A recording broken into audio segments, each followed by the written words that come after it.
Live from the wheat fields of north central Kansas.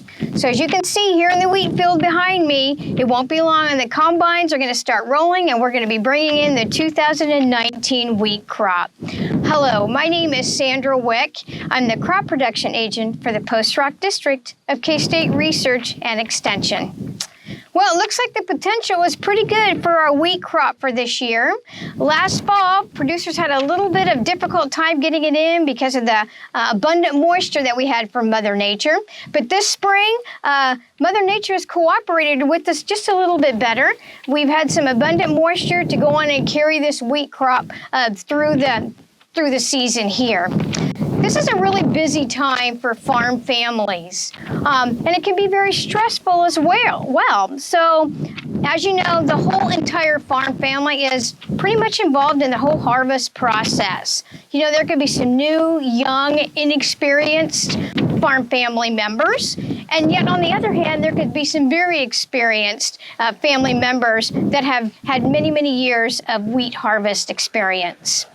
So not only can it be stressful and can affect farm families, but also members from the communities of north central Kansas. You know, there's going to be a lot of farm machinery traffic on the highways and roads, maybe that the community members aren't used to. So I would just like to highly encourage all the citizens of north central Kansas to be aware of the producers and wheat harvest and to keep everybody safe. You know, agriculture is considered one of the most hazardous occupations because of all the farm family members being involved. So I'd like to share with you some very simple tips in order to keep everybody safe. The first safety tip to remember is to try to train and educate all the operators that's going to be using any combine, grain cart, or even a semi, so it will help prevent any accidents to occur.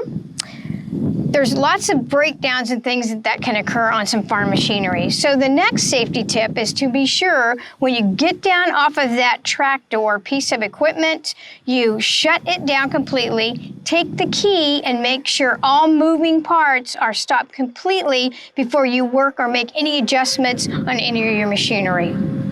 Always keep bystanders away from any harvesting equipment. And I know this can be very challenging, especially if you have young children, grandchildren, nieces, nephews, because the first thing they want is to ride that piece of equipment. But if there's one seat, that means there's one rider or the driver.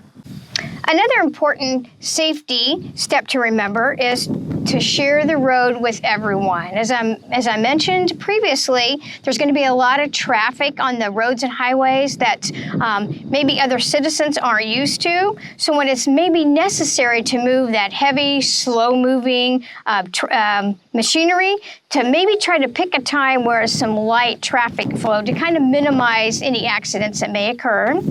Make sure that all appropriate safety lights and reflectors are working. Also, always use a slow-moving vehicle sign, which is called an SMB sign, on any vehicles that are traveling less than 25 miles per hour. Be sure and take some breaks. You know, as I mentioned, harvest can be very stressful. So if you're tired, take a 15-minute break, and sometimes that can help prevent some accidents. As usual, temperatures can usually soar pretty high during wheat harvest, you know, up in the high 90s to even hundreds. So it's really important that you drink plenty of water to keep hydrated. Remember, it only takes seconds for a farm accident to happen. So hopefully I've shared some important safety tips for you that will help you prevent any accidents that might occur. We want to wish you a really safe and great harvest. This has been Sandra Wick, crop production agent with the Post Rock Extension District with K-State Research and Extension. Have a great harvest.